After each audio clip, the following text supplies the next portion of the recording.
exprès pour vous par rapport à, en observant un peu toutes les questions sur l'estime que vous avez pu me poser pendant mes différents lives, parce que c'est quand même quelque chose dont on parle assez souvent, l'estime, la confiance. On voit bien que c'est quelque chose qui est indispensable dans la réalisation de soi, que pour n'importe quel projet finalement, que ce soit un projet sportif, un projet business, un projet de famille, un projet de voyage, il y a besoin qu'on ait confiance en soi, qu'on ait une estime de soi suffisamment élevée. Je ne dis pas qu'il faut avoir une estime trop élevée, mais au moins suffisamment élevée pour pouvoir prendre des décisions, faire les choix sans douter. Parce que finalement, ce qui s'installe quand on manque d'estime, c'est le doute. C'est est-ce que j'ai raison? Est-ce que je vais y arriver? Est-ce que je fais le bon choix? Est-ce que, vous connaissez, vous verrez que, exact, c'est vrai que c'est attention sur Roselyne depuis ce week-end, la différence entre l'estime de soi et la confiance en soi. Ah, voilà une question. La différence entre l'estime de soi et la confiance en soi. J'ai envie de dire que on va commencer par l'estime de soi parce que c'est quelque chose de plus profond. C'est vraiment l'amour qu'on a pour soi. La confiance en soi, c'est vraiment un résultat, c'est ce qu'on accumule en aisance à travers et des réussites et des échecs. Parce que c'est en sachant apprendre de ces échecs qu'on accumule encore plus de confiance. Parce qu'on sait que même si on échoue, on va pouvoir tirer quelque chose de cet échec et on va encore plus grandir et on va prendre encore plus de bonnes décisions par la suite. Évidemment que les échecs et les réussites, donc la confiance va avoir un impact sur l'estime de soi. Mais l'estime de soi, c'est plus que ça. C'est vraiment un travail. Finalement, si je dois dire quelques mots là-dessus, pourquoi j'ai appelé ça estime sublime? Parce que, comme je vous le disais ce week-end, pour ceux qui ont eu la chance, moi j'ai eu la chance de vous rencontrer ce week-end. Pour ceux que j'ai rencontrés, vous avez vu que ma belle m'a rejoint dans le business et que notre ambition, c'est vraiment de permettre au plus grand nombre de rendre sa vie sublime. Et tous les produits qu'on va fabriquer finalement pour permettre cela, vont s'appeler estime sublime, relation sublime. Voilà, c'est le but, c'est vraiment. Alors sublime, ça veut pas dire forcément sans obstacle, ça veut pas dire forcément sans anicroche, sans difficulté. Ça veut juste dire que c'est le meilleur possible que l'on envisage. Donc votre sublime à vous n'est pas le même que le mien, et entre vous, les sublimes ne sont pas les mêmes non plus. Donc c'est pas une histoire, il n'y a pas d'uniformité là-dedans. C'est vraiment chacun qui va déterminer les ingrédients de ce qu'est une vie sublime. Et j'ai envie de dire, pourquoi ne pas viser du sublime? J'ai souvent la remarque, ah oui, mais sublime, c'est un superlatif. Est-ce que c'est pas un peu des paillettes? Je dis pour non. Pourquoi? Est-ce que vous préférez envisager une vie pourrie plutôt? Donc généralement, on me dit non et qu'on préfère le sublime. Donc voilà. Vraiment, vraiment tout faire pour que vous accédiez à la vie sublime dont vous rêvez. Et on sait qu'on n'aura pas tous la même, et c'est pas très grave. Ce qui fait la beauté de ce monde, c'est qu'on est un peu tous différents. Au passage, vous me direz ce que vous pensez un petit peu du logo, du petit logo Estime Sublime que j'ai fait. C'est pas définitif, mais j'ai envie d'avoir votre avis. Donc, à la fin de mettre un petit mot dans les commentaires pour que je vois un peu ce que vous en pensez. C'est pas tout à fait mes codes couleurs, je les rétablirai, mais voilà, l'esprit c'est un peu ça quoi. C'est de voir les choses en grand, pas en trop grand, mais en grand. Alors, le premier point que je veux aborder avec vous, c'est quelles sont les sources du manque d'estime de soi. Alors, on voit le premier point que, et je reprends là peut-être ce que Jean disait tout à l'heure, les phrases entendues depuis toujours, les phrases qu'on vous a dit sans cesse. Ah oui, mais vous savez, alors je vais prendre mon prénom, JP, Jean-Pierre, il est pas très bosseur, Jean-Pierre, il est un peu fainéant, il pourrait faire mieux, etc., etc. Toutes ces phrases qu'on entend et qu'on nous répète, finissent par devenir nos phrases. On les assimile et on a l'impression que on est comme ça parce qu'on nous le répète tellement que ça devient une évidence. Et là, on commence à recevoir des filtres et des filtres qui sont pas bons parce que ce sont souvent des mises en bas, c'est-à-dire que on nous dit qu'on est comme si, on est comme ça. Et j'étais à Paris ce week-end et il y avait David Lefrançois sur la scène et il l'a pas dit, mais au Québec, quand il a fait la même conférence, il a dit que petit, on lui a répété sans cesse qu'il était timide. On lui a dit, oh, mais toi, oh, mais il est timide. Oh, toi, tu es timide. Mais de toute façon, toi, tu es timide. Toi, tu es timide. Tu vas pas pouvoir parler en public. Toi, tu es timide. Tu vas pas pouvoir t'exprimer devant les autres. Oh, toi, tu es timide. Tu vas pas pouvoir prendre des décisions. Et en fin de compte, à un moment donné de sa vie, il a décidé que non. C'est pas parce qu'on lui a dit qu'il était timide qu'il doit décider aujourd'hui de rester timide. Et ça, évidemment, vous voyez bien que toutes ces phrases, ce sont des phrases qui nous mettent des choses et qui nous empêchent de prendre des décisions, qui nous empêchent d'être sûrs de nous, qui nous empêchent d'avoir une bonne estime de nous. Alors, ça, c'est une première chose. La deuxième chose, c'est une ou plusieurs situations du passé, donc répétitives, hein, évidemment, donc toujours la même chose.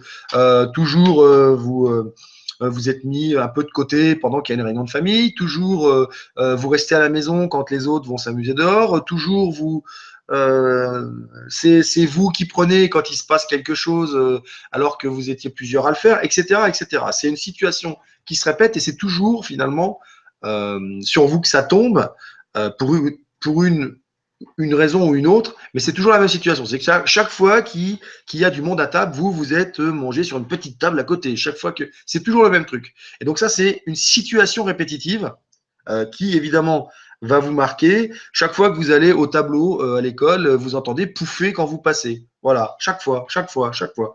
Et ça, c'est quelque chose qui va finir par grignoter votre estime, la faire baisser et faire que vous n'avez plus confiance en vous, vous avez une mauvaise estime de vous. Et ça a un impact aujourd'hui dans votre vie si vous n'avez pas travaillé dessus. Ensuite, c'est un événement important, marquant du passé. J'ai pour exemple je parlais du tableau, j'ai une cliente qui, à l'âge de, je crois que c'était au CM1 ou au CM2, allait au tableau et il y a une copine à elle qui lui a dit, t'as un gros cul. Eh bien, cette phrase, cet événement, aujourd'hui, elle le travaille encore parce que ça a encore un impact sur sa vie, ça a encore un impact sur son estime d'elle-même, sur le fait qu'elle soit pas sûre d'elle, sur le fait qu'elle n'ait pas confiance en elle, qu'elle pense devoir en faire plus que les autres pour pouvoir être au même niveau, etc., etc. Donc vous voyez que ça c'est un événement marquant qui emmène très très loin dans la mésestime. Ensuite, le quatrième point, c'est notre physique. Bah voilà, là, c'est les deux mélangés. C'est-à-dire que non seulement c'est un événement marquant, mais c'est sur le physique. Donc, on est effectivement pas comme les autres, peut-être un peu plus gros, un peu plus petit, un peu plus mince, un peu plus. Voilà, on a des boutons, on a notre physique qui a quelque chose de différent et on s'en prend plein le nez dans notre adolescence, dans notre enfance, dans notre jeunesse. Et évidemment, c'est quelque chose qu'on emmène avec nous et que l'on garde, même si on n'a plus du tout les boutons rien. Mais ce que ça va créer, c'est que ça va créer une peur d'avoir un nouveau physique et ça va nous créer un manque de confiance par rapport au fait qu'on est bien comme on est. Voilà, c'est ça qui va y avoir comme impact avec les problèmes de physique. Ensuite, un problème d'élocution, bah, peut être un bégaiement, ça peut être la timidité de s'exprimer en public, ça peut être la perte complète d'expression parce qu'on est tétanisé. C'est voilà, c'est dès qu'on doit s'exprimer devant les autres ou devant un autre, on perd tous ses moyens parce que dans notre enfance ou dans notre passé, on a eu des problèmes, des mauvais retours par rapport à notre élocution, par rapport à notre façon de s'exprimer, même avec un accent. On peut très bien avoir à un moment donné des gens qui en face on fait des retours négatifs sur notre accent et on a des problèmes après pour prendre la parole parce que on a peur que ça recommence. Et puis évidemment, 6, l'accumulation d'échecs successifs. On a essayé, puis on n'a pas réussi. Et à chaque fois, ça rate. Et du coup, on considère qu'on n'arrivera jamais à faire ce truc-là. Sauf que on rate parce que on fait toujours de la même façon. Donc, je ne vais pas vous répéter encore une fois cette phrase d'Einstein qui dit que la définition de la folie, c'est faire 1000 fois la même chose en pensant qu'on aura un résultat différent. Et là, l'accumulation d'échecs, souvent, c'est parce qu'on n'a rien changé dans notre façon de faire et que c'était la façon de faire qui n'allait pas et non pas notre savoir ou notre préparation, mais c'était dans l'application que ça n'allait pas. Et malheureusement, ça fait une accumulation d'échecs. Il y a aussi l'accumulation d'échecs. On essaie une fois, ça ne marche pas, et on considère que ça marchera jamais. Donc voilà. Donc ça, c'est l'âme sœur. Quoi d'autre encore? Améliorer ses relations dans sa famille. Enfin voilà, l'estime, elle va être à la base de beaucoup de choses. Se développer dans ses communautés. Donc la première chose, c'est que vous avez une première volée de 3 étapes. Donc déjà, il est important de déterminer quelle est notre estime actuelle, donc avec le positif et le négatif, et je dirais dans sa vie entière. Hein. Ne prenez pas qu'un compartiment de votre vie. Nous sommes une seule et même personne entière, et il est nécessaire quand on travaille sur soi de travailler tous les domaines de sa vie. C'est très difficile de faire des compartiments. De toute façon, on voit quand on commence à travailler avec les clients que on commence à parler de la relation et finalement ça débouche sur les communautés, sur la famille, sur le professionnel parce qu'on a des problèmes partout. Donc en fait, quel que soit le thème, il va couvrir l'ensemble de votre vie et votre estime a un impact sur l'ensemble de votre vie, quel qu'il soit. D'accord. Donc, la première étape, hein, c'est ça. La deuxième étape, ça va être d'identifier les comportements actuels. Parce que pour pouvoir modifier notre estime, dites-vous bien qu'on ne peut pas aller, vous voyez, il y a estime actuelle en haut, estime désirée en bas. On ne peut pas aller directement à estime désirée. On est obligé de passer par les 3 étapes qui sont en vert, rouge et bleu. Donc ensuite, on a les comportements actuels, donc c'est-à-dire les habitudes, les routines, les rituels, les actions que l'on met en place. Comment est-ce qu'on gère notre temps? Est-ce qu'on est organisé, pas organisé, bordélique, carrément? Et puis les centrages. Comment est-ce qu'on revient à l'essentiel pour nous? Comment est-ce qu'on pratique l'être présent, être ici? D'accord? Ça, ce sont les comportements. Et ces comportements, ils vont avoir une attitude, ils vont avoir un impact sur votre psychologie, c'est-à-dire les croyances. On est souvent, j'ai pas mal de clients qui sont bourrés de croyances, qui sont bourrés d'attitudes négatives, c'est-à-dire que ça va être l'impact que vous allez avoir sur les autres, ça va être l'impact que vos croyances vont avoir sur vous-même aussi. Et puis la philosophie de vie, si je prends mon ami Arnaud, sa philosophie de vie à lui, c'est énormément le bouddhisme himalayen. Donc voilà, il a une philosophie de vie qui va avoir un impact sur son estime. Et si jamais son estime baisse, il va falloir aussi qu'il revoie dans sa philosophie de vie qu'est-ce qui pourrait changer pour que son estime remonte. Pas forcément, mais ça peut être une option. Ou alors ça peut être les croyances, ou ça peut être l'attitude. Et pour ça, il va falloir aller changer ses habitudes, ses routines, ses comportements, ses rituels, pardon, les actions, la façon dont on fait les actions. Rappelez-vous de la définition de la folie. La gestion du temps, parce que peut-être on n'a pas le temps de faire ce qu'il faut. Et le centrage, peut-être qu'on n'est jamais à ce qu'on fait, qu'on n'est jamais présent.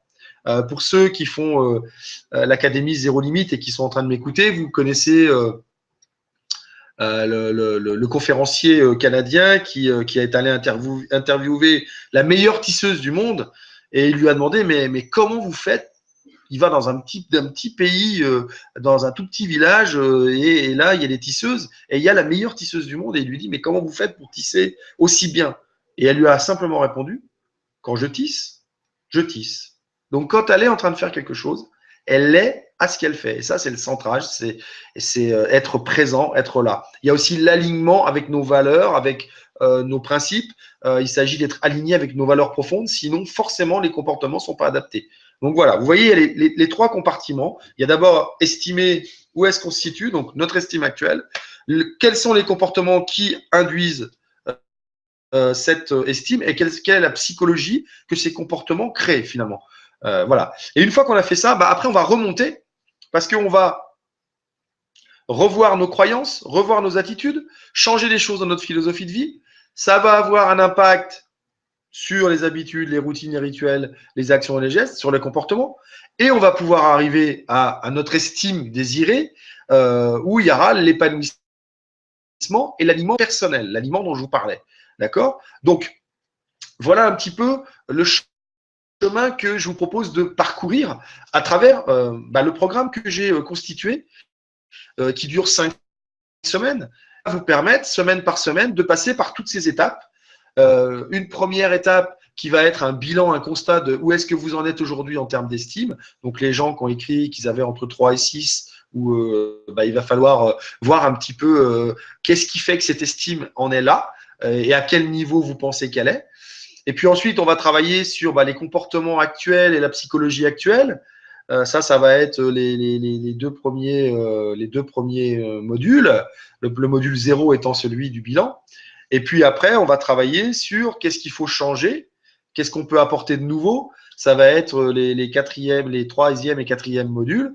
Et puis le dernier module, ça sera vraiment grâce à cette estime prouver à cette estime, aller vers notre moi futur, notre grand moi futur, donc à savoir une personne qui a confiance en elle,